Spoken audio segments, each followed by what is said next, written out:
Hey everyone, Pugs here with my long-ass review of Season 5 of SpongeBob SquarePants. If you've seen one of these season overviews before, then you know what's about to go down. But if you have not, well first, welcome to my channel, but then also I'll just briefly fill you in like I always do. So this video is my review of Season 5. I'm going to rank all the episodes of the season, briefly discussing them as I do, then I'll touch on the average episode rating, and then I'll launch into a full discussion of the season. And then this right here is my rating system. If you want to know more about what constitutes each tier, check out my Season 1 overview video where I explained just that, and that'll be linked in the description with the timestamp. And of course, I cannot truly get started on a season overview like this without saying a huge thank you to everyone who has been supporting the channel during the reviews of this season, and of course anyone who supported before that. I hit some big milestones while reviewing this season, including my 100th review, though I didn't point that out anywhere, and so it's really awesome to see y'all liking what I'm putting out. And of course, I'm gonna have the second thank you at the end, so I'll leave the rest to that thank you. Now that I've said that, I think I've got no other choice but to get right into ranking the episodes.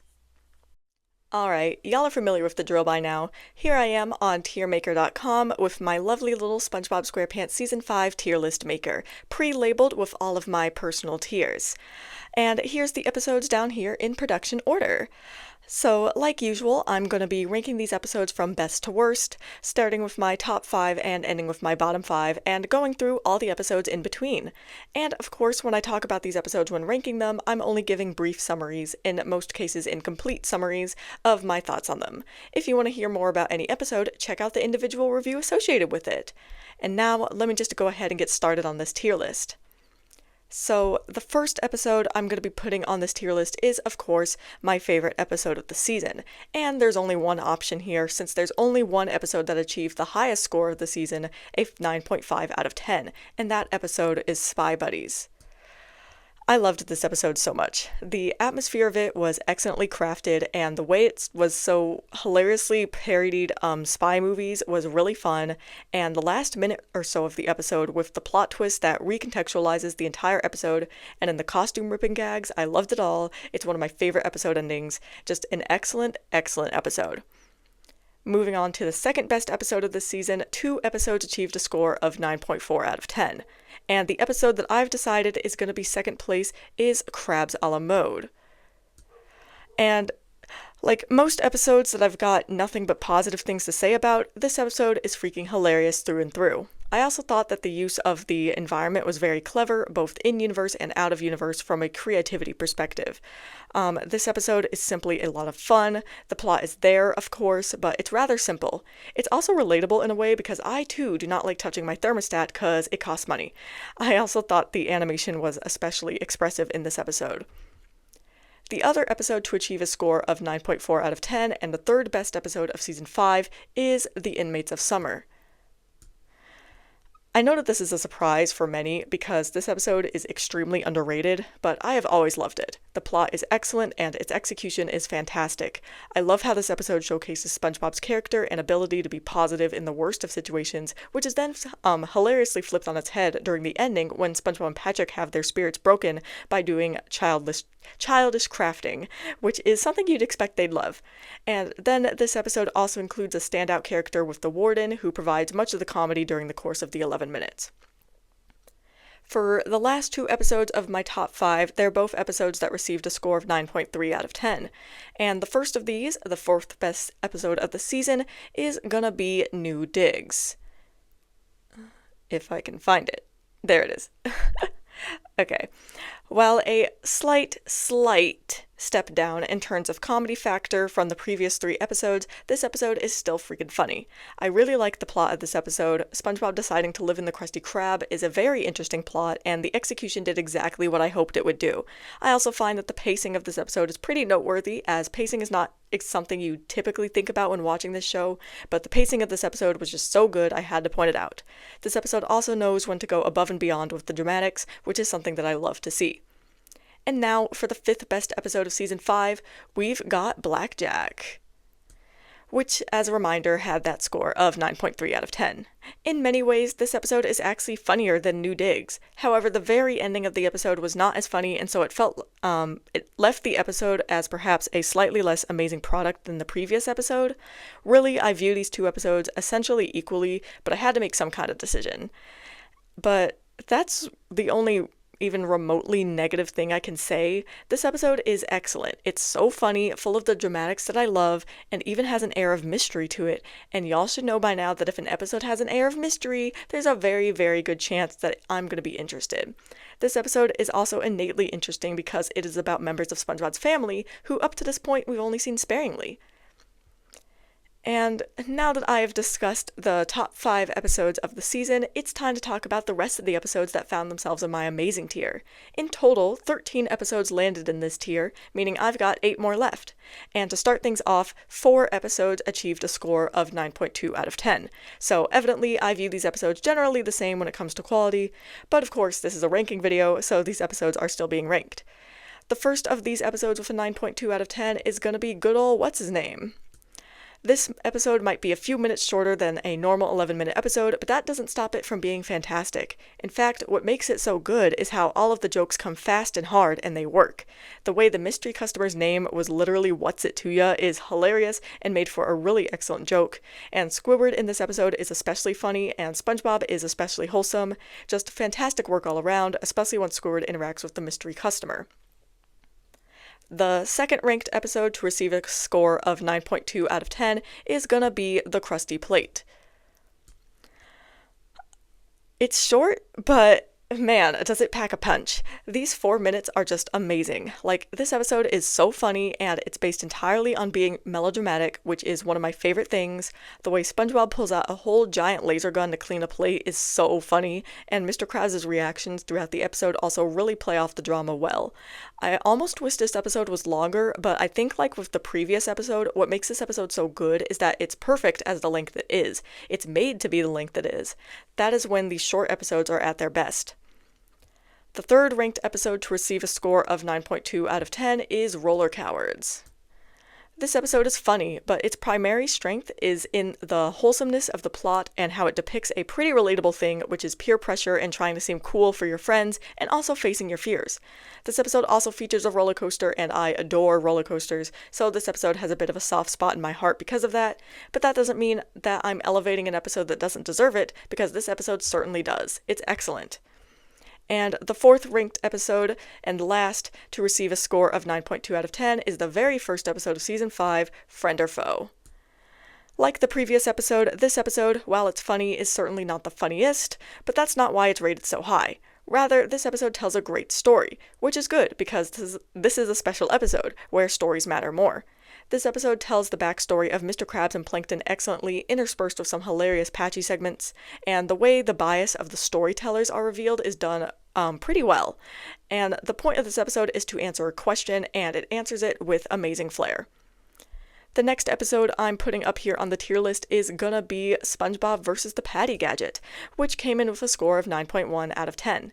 This is another 4-minute episode like The Krusty Plate, and just like that episode, this episode uses its 4 minutes so amazingly and perfectly. This episode also has an excellent little storytelling and rhyming bit that's carried on throughout it that makes the episode unique and gives it some fun flair, and I really liked that. It is slightly less funny than The Krusty Plate, but that doesn't stop this episode from being perfectly enjoyable. Coming up next is gonna be Blackened Sponge. If I can find it, there it is. Which also had a score of 9.1 out of 10. This is another episode that I really love the story of. This episode balances the child-adult line of this show nicely, with SpongeBob acting a bit childish while still living his very adult life, and it straddles this line hilariously. The melodrama of this episode is also fantastic, which is another way this episode is very appealing to me, and the episode is funny. There's also lots of great line deliveries here, which is the norm for this show, but are especially noticeable here. Following up that one is gonna be The Battle of Bikini Bottom, which had a score of 9 out of 10. This episode is a really great episode about SpongeBob and Patrick's friendship, and it is a stellar example of how to write the two best friends when they're in conflict. And speaking of that conflict, it's silly and hilarious and so fun to watch because of how it is visually portrayed and discussed. And this episode is one of those ones that is simply fun and it is executed quite well. It also is it's also pretty wholesome during its beginning and end, which is a nice bonus. Alright. And now, the very last episode that was a part of my amazing tier was To Save a Squirrel. There we go. Which also had a score of 9 out of 10. This episode is funny, sometimes unexpectedly, and it also really leans into the melodrama and chaos, which are elements I can always appreciate. This episode even has some elements of clever writing with the final reveal at the end of it. Altogether, these elements make a pretty great product, which is why it is an amazing tier episode. With amazing tier out of the way, it's time to go through those episodes that were a part of my great tier. This tier had 8 episodes in it, so a pretty good amount. For once, I don't have a ton of ties, which I am so grateful for because ranking within ties is so difficult. Starting things off in the great tier is gonna be Bucket Sweet Bucket, which came in with a score of 8.9 out of 10. This episode just missed out on being in the amazing tier because it lacked that wow factor needed to be a part of that tier due to a few dull moments and unfunny gags. But that, of course, doesn't stop this episode from being great. This episode has got a lot of funny in it, with some really clever gags in some places, and I also really like the plot, which is refreshing in the way it begins and ends with plankton. Altogether, it's just a very enjoyable and very good adventure. Next up in this tier is gonna be Money Talks, which had a score of 8.7 out of 10. This episode is like a hidden gem to me, because when I think of it in general, I don't think it's all that notable, but when I start actually watching or recalling it, there's so much good here. This episode has many very funny gags, includes some Mr. Krabs and SpongeBob father-son crumbs, has some Flying Dutchman appearances, and even has a lovely little song. It's not the perfect episode, there are some moments that aren't funny and a little more dull, but it's still great. Following that episode is gonna be Boat Smarts, which came in with a score of 8.5 out of 10. Yeah, this is an unpopular opinion, but I really like this episode. This is another one of the really short episodes of Season 5, and like the other 4-minute episodes so far, this episode uses its short time wisely. The little informative video gimmick of this episode really makes it stand out, and it makes the episode even better. This episode is also very funny to me all the way through. What makes this episode lack the wow factor needed to be an amazing is that although it's funny, it's not my particular kind of comedy since I'm not a huge slapstick person, though the slapstick here is fantastic, and the simple structure makes every joke even better as the executions have to become increasingly creative so that they aren't predictable. I'm thinking specifically of that one part with the weird machine driving around with spikes all over it, like what even? After that is another short episode with a score of 8.5 out of 10, which is The Donut of Shame. This episode follows Patrick, which, as I have detailed in my episode reviews, is a bit of a weakness, but it doesn't hamper this episode as much as it could have. And otherwise, this episode is pretty funny, and I loved the little mystery element of this one. Not too much else I could say about this one, to be honest. Up next is gonna be The Krusty Sponge, which came in with a score of 8.4 out of 10. I adore the meta nature of this episode, functioning as a critique of something that hadn't even happened to the extent it would in the future, the commercialization of SpongeBob SquarePants and Nickelodeon making it their brand. I mean, this episode came out in 2007, so they were almost a bit ahead of their time making it. Outside of this element, this episode is still generally enjoyable, if not the funniest, and still great. Following up that episode is going to be another episode that had a score of 8.4 out of 10, and that's Pat No Pay. There it is. This is another short episode that follows Patrick, but like The Donut of Shame, this isn't too much of a weakness, even less pronounced here because because Patrick has Mr. Krabs to bounce off of. This episode is just really fun to watch, and it's pretty funny as well. There just isn't a bunch of substance to it, being a short episode and all. I wouldn't have minded if this was a full-length episode, but as it is, it works great too. Coasting right along in this great tier, it's gonna be Slimy Dancing, which came in with a score of 8.3 out of 10. This episode is generally enjoyable, with some good dynamics between Squidward and SpongeBob. The reason why this episode is rated on the lower end of this tier is because it doesn't quite pick up until halfway or maybe even 2/3 of the way through, and although what came before that point was good, it wasn't super great like the latter part of this episode is, so it all balances out to this low, great placement. I also liked that this episode had an epilogue because that was neat. And then for the last episode to be a part of my great tier, this is gonna be Pest of the West. This special has a lot of charm. The atmosphere is so good and so committed to, and this just feels like an episode where the crew had a lot of fun creating it. While the product isn't perfect, feeling that heart and charm can go a long way to me forgiving some of the moments that aren't quite so funny or a bit more dull. It might be surprising that I consider this to be one of the better specials of Season 5, but I mean, y'all saw the competition, right? Though I've got more surprising opinions where that came from. And moving on down to the next tier in yellow here. Oh, accidentally scrolled. I think it's fine. Okay, moving on down to the next tier in yellow here, I'm going to be ranking all the episodes that were a part of my good tier. 9 episodes found themselves in this tier, so ever so slightly more than great, but hey, that's still pretty good. And all the tiers pale in comparison to amazing tier anyway, so it hardly matters. Alright, to get to the ranking now, the first of the episodes that's going in this tier is gonna be the original Fry Cook, which had a score of 7.9 out of 10. I generally liked the idea of this episode, SpongeBob getting jealous when the Krusty Krab's old fry cook comes to town. I just found the execution to be slightly mean to the poor guy, and therefore at times it was difficult to watch. Thankfully, one of the things that helps this episode is that it switches gears in the middle of it, so that SpongeBob decides he wants to learn from Jim, and this part of the episode is pretty entertaining.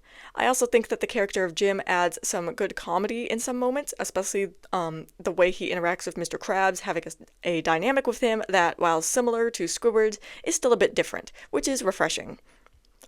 The next episode in this tier is gonna be 20,000 Patties Under the Sea, which had a score of 7.8 out of 10. This episode is not quite a mixed bag, but it has its ups and downs. There are some funny jokes in here, and there are times where the episode is not funny at all, and there are times when the episode is interesting, and there are times when it is boring. This episode also has the honor of containing possibly one of the most famous jokes in the entire show, with Plankton roasting the entire family. But there is also a reason that that moment is the only thing generally remembered from this episode other than the bye Squidward moment. Up next is gonna be La Big Switch, which had a score of 7.6 out of 10. This episode is a pretty fun changing up of environments and dynamics, even as it comes at the expense of a rather rude move towards SpongeBob. That aside, this episode is pretty enjoyable, even if the humor is not the best. There's also a couple of other little things I like in this episode, like Mr. Krabs kind of having a conscience for a second, or some one-off characters, but because the humor did not quite work, and I could tell it was trying to work, that is why I decided this episode would do best in this tier. Mermaid Man vs. SpongeBob is up next in this ranking, and this episode also had a 7.6 out of 10. This episode is pretty fun, leaning into that kind of comic book spoofing that Mermaid Man and Barnacle Boy episodes usually do. Again, this episode is not the funniest, but the humor is generally there. However, the episode kind of disappoints on the delivery of what is promised in its title, as the actual fight between the heroes and SpongeBob isn't really all that interesting, nor does it last very long. So I had to take some points off for those false promises. But clearly, the episode is still good, or it wouldn't be in this tier. Next is an episode that will probably surprise anyone who hasn't watched my individual review of the episode, and that's gonna be Atlantis SquarePantis, which came in with a score of 7.5 out of 10. This is one of the many infamous episodes and infamous specials of SpongeBob SquarePants, but it is an episode I like because of its creativity, good and great songs, and general enjoyability. Yes, as many specials of this show do, it has some dull moments, but the major problem of this episode is actually something other specials struggle with in the opposite direction, and that is that the episode is somewhat rushed, particularly when it comes to its climax, which came out of nowhere, and that Plankton appeared out of nowhere, and ended far too quickly without enough comedic relief to justify it. That's really the primary problem with this one, other than that it's generally good or great, with maybe a couple other small things here and there, but that's what the individual review is for, to discuss those small things. Following up that episode is gonna be Fungus Among Us. There you are. Which also came in with a score of 7.5 out of 10. I put this episode below Atlantis SquarePantis because of one thing, the part where SpongeBob is crying in the Krusty Krab and everyone launches himself at him for no actual reason. That part was a rather unpleasant venture in an episode that was generally pretty good, though it sometimes had boring moments, or moments that got perhaps a little too disgusting. Though I would not call this episode a gross-out episode, as I have seen others do, since I don't think it is visually repulsive, just some of the actions people take are nasty. Next up is gonna be Picture Day, which had a score of 7.2 out of 10. This is an episode that truly does not leave me with much to say. It's enjoyable, but not super enjoyable, and it's somewhat funny, but not incredibly so. It's nice. And there's also a couple of unpleasant moments like SpongeBob crying, but there's a lot of good moments too. So that is what landed this episode in this tier, and on the lower end of it as well. It's nothing special. The second to last episode in this tier is Sing a Song of Patrick, which came in with a score of 7 out of 10. This episode is, of course, good. It's just a little bit dull, and it has a couple of jokes that I just didn't like, but it also had some good jokes, with a couple being enough to get me to laugh out loud. The episode just takes some time to really pick up, as the episode only truly reaches greatness during the last 2/3. And then the very last episode to be a part of my good tier is gonna be Stanley S. SquarePants, which also came in with a 7 out of 10, and is funnily enough, the very last episode of Season 5. The idea of this episode was good, but the execution did end up annoying me throughout the scenes of the Krusty Krab, an annoyance that was alleviated by seeing SpongeBob snap at Stanley, so really this is an episode that's got a good beginning and ending, but the middle leaves a bit to be desired. And now we reach the next tier of my tier list, the okay tier, where the episodes are generally exactly what it sounds like. 6 episodes found themselves on this tier, so a decent amount. This tier and below are the tiers episodes would want to avoid, though being in this tier doesn't necessarily mean an episode was bad, of course. So the first episode I'm putting in this tier is A Flea in Her Dome, which came in with a score of 6.7 out of 10. This episode, while the beginning was cute, generally took its time to really get started, and even when it did get started, it took a little more time for things to get really entertaining. But once the chaos with the flea begins, the episode is pretty enjoyable, although it's not very funny other than maybe 1 or 2 moments. I also quite liked the ending of the episode, but in general, the episode is just kinda alright, making it perfect for this tier. The next episode that's a part of this tier is Nightlight, which also had a score of 6.7 out of 10. I've decided to rank this episode below the previous because it has a few more dull moments than A Flea in Her Dome, and it also has the extra element of disappointment, I guess, with the surprise inclusion of Mermaid Man and Barnacle Boy kind of going nowhere. But this episode also includes one of my favorite episode endings with Patrick running to the sun with the gorgeous background, so that helps me think of this episode a bit more fondly, hence its inclusion on the higher end of this tier. Next up is going to be an episode that is actually quite dear to me, Spongehenge, which had a score of 6.6 out of 10. Even now, it feels wrong to place this episode so low, because like I described in a lot of detail in my review of this episode, Spongehenge is actually written very well when it comes to crafting certain strange liminal vibes. Unfortunately, this focus on crafting these vibes comes at the expense of the rest of the episode, leading to a product that is creatively fantastic, but lacking in humor or general enjoyment factor beyond enjoying the vibes. After that comes Goo Goo Gas, which also had a score of 6.6 out of 10. This episode plays with a trope I don't care for, which is de-aging, but it makes it at least somewhat entertaining. This episode is generally more on the boring side, but it has its moments all throughout, which is why it's not lower on this tier or potentially in the one below. I also find the pacing in this episode to be slightly weird, but that's hardly an issue when considering everything else. Next is gonna be The Two Faces of Squidward, which came in with a score of 6.5 out of 10. This episode is the source of the uber-famous handsome Squidward imagery, but that's probably the most significant thing about it, because other than that, it's kind of boring outside of a few good jokes and moments that annoyed me. There's also a whole aspect of this episode that makes me uncomfortable, with the Bikini Bottomites increasingly violating Squidward's privacy, so that didn't help. But I also thought the entire segment of the episode where handsome Squidward appears was hilarious, which helped to raise this episode back to okay tier status. And in the very last episode to be a part of my okay tier is Waiting, which had a score of 6.4 out of 10. This episode was kind of all over the place. It had things I liked, like SpongeBob's melodrama, and it had things I didn't like SpongeBob being an asshole to his friends, and then it had a lot of things I didn't care for one way or the other. The episode also takes place mostly in one location, which ends up being kind of boring for this episode. In the end, the episode kind of evens out to fitting best in the okay tier, and so that is where it shall be.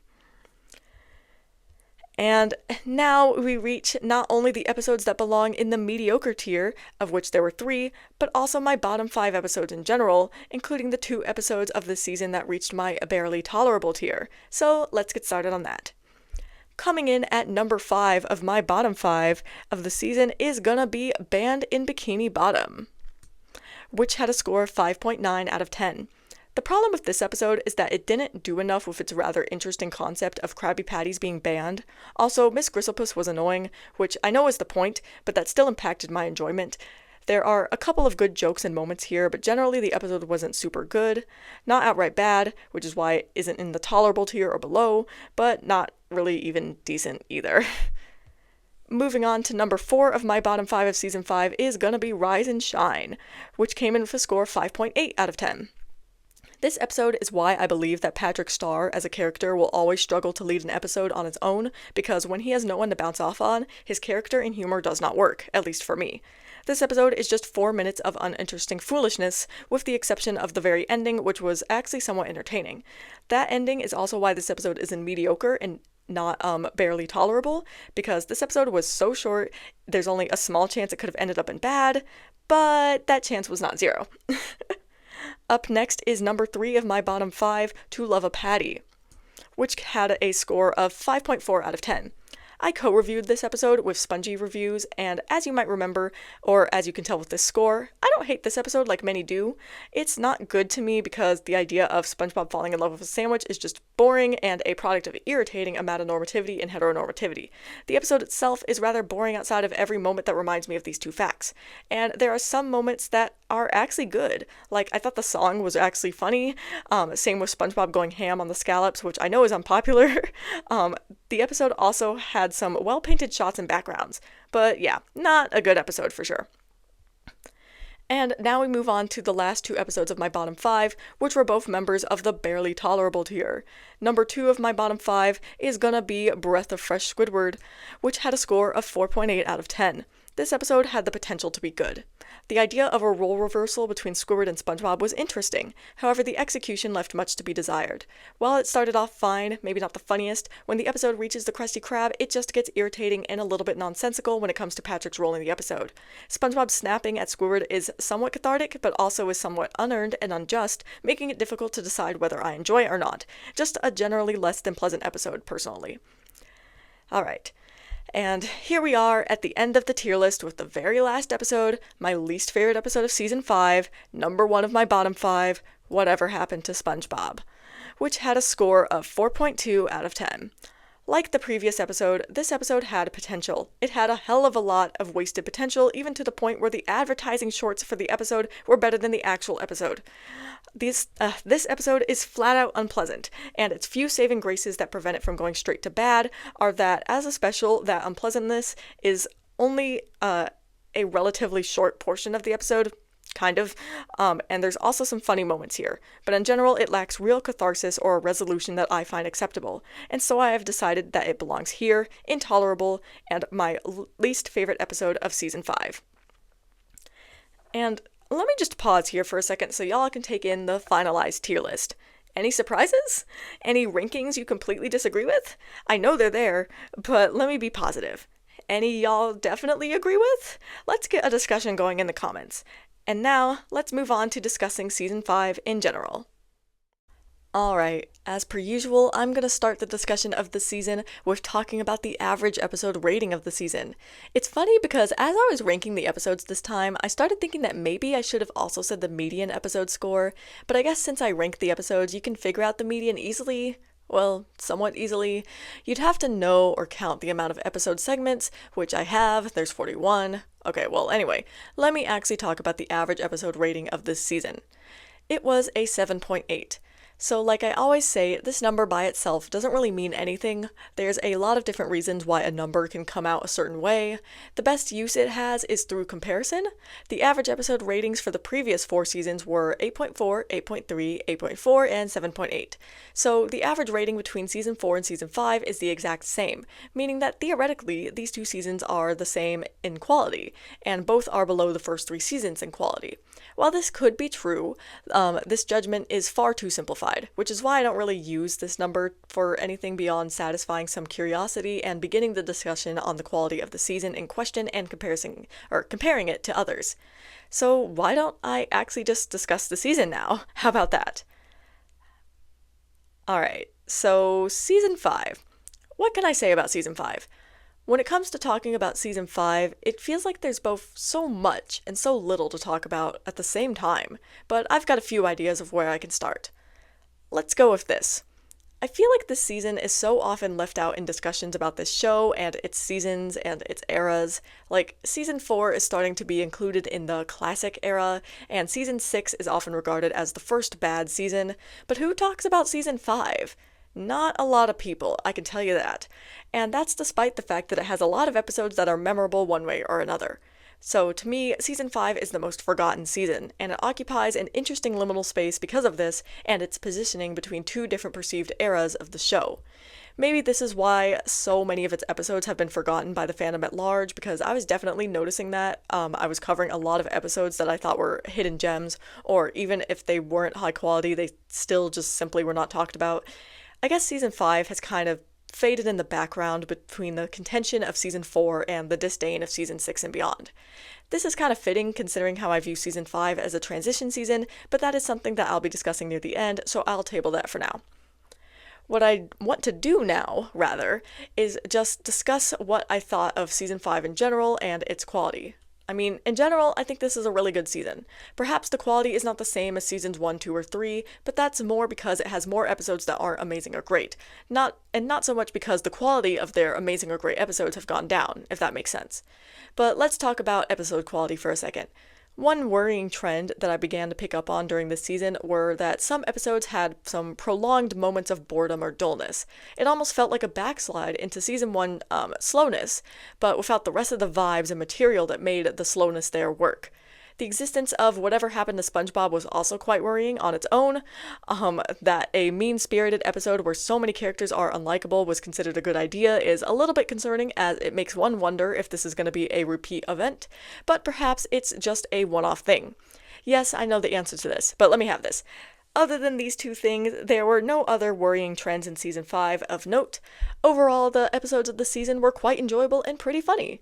This season also showcased a lot of moments and examples of brilliant writing, which is exciting. To me, this shows that nothing has left the show, none of the magic is gone, it just changed, perhaps.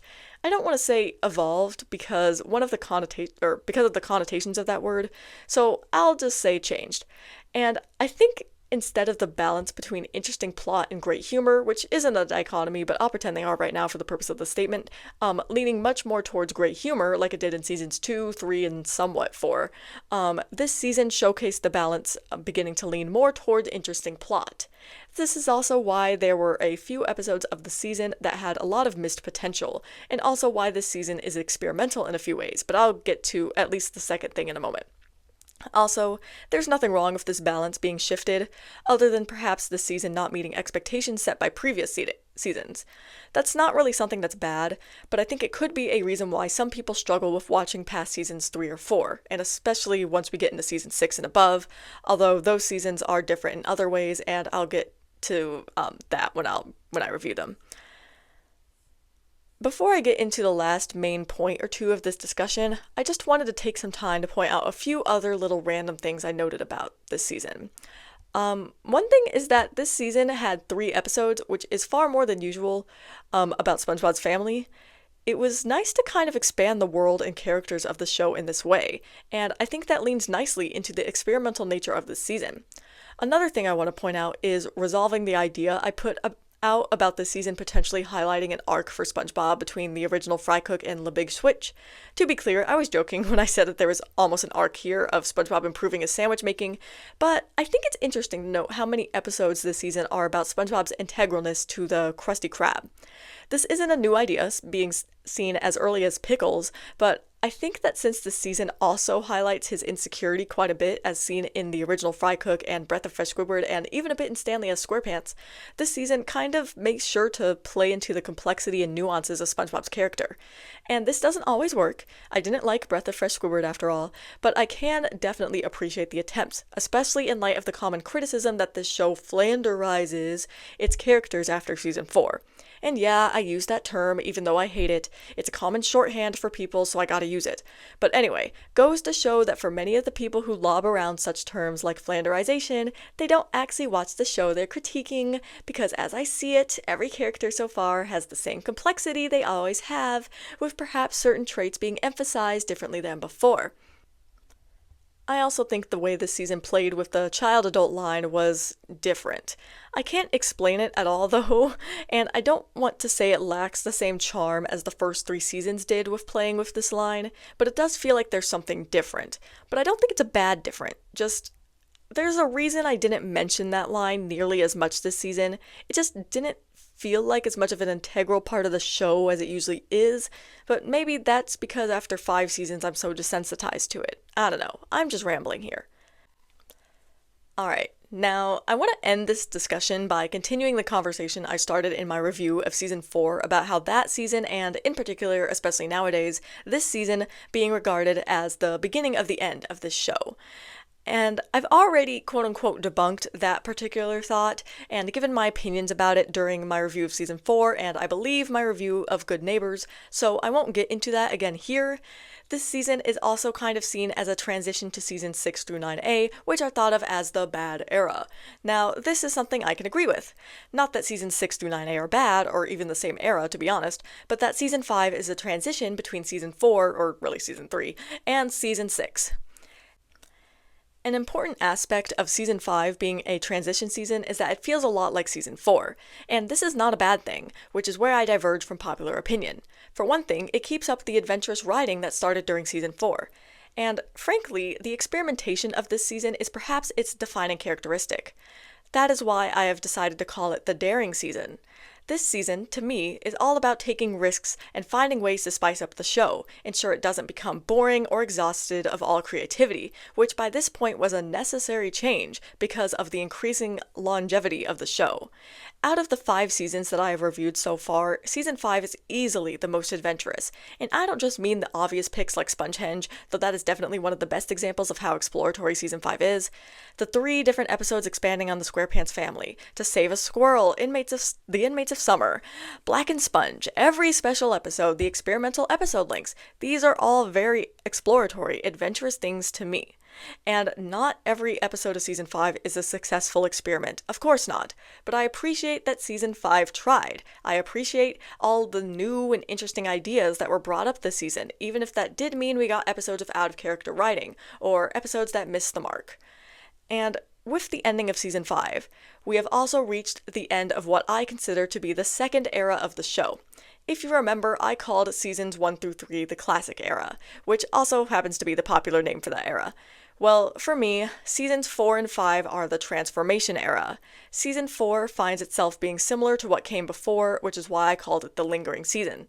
As I said in my review of season 4, that season is testing the waters, figuring out its next move and steering the show forward. Season 5 is the result of that testing and consideration. Season 5 does a lot of the legwork in moving the show to occupying a new creative space, moving further away of what came before to ensure the show does not become trite and stale. Together, they embody the move between seasons 1 through 3 and season 6 and beyond. I'd say that recently the show is either in or has just been in a similar era of transition and experimentation, but that's a topic for another time. But to close things out with one last thought, I want to share with you all something that I find funny.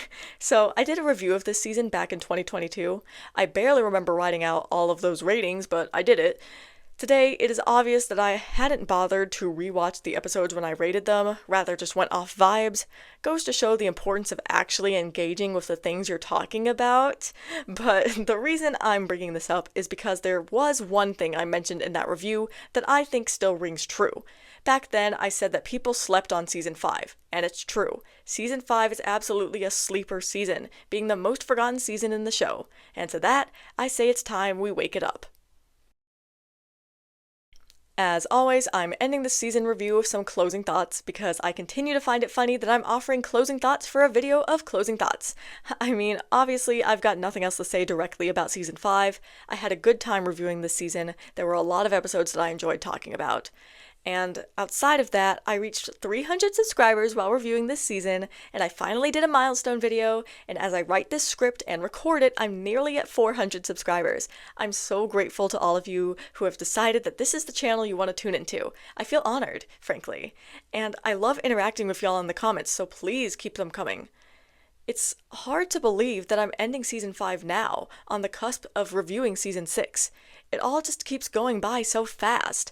But I am so excited to review Season 6 because that's when I'm gonna start talking about the real shit.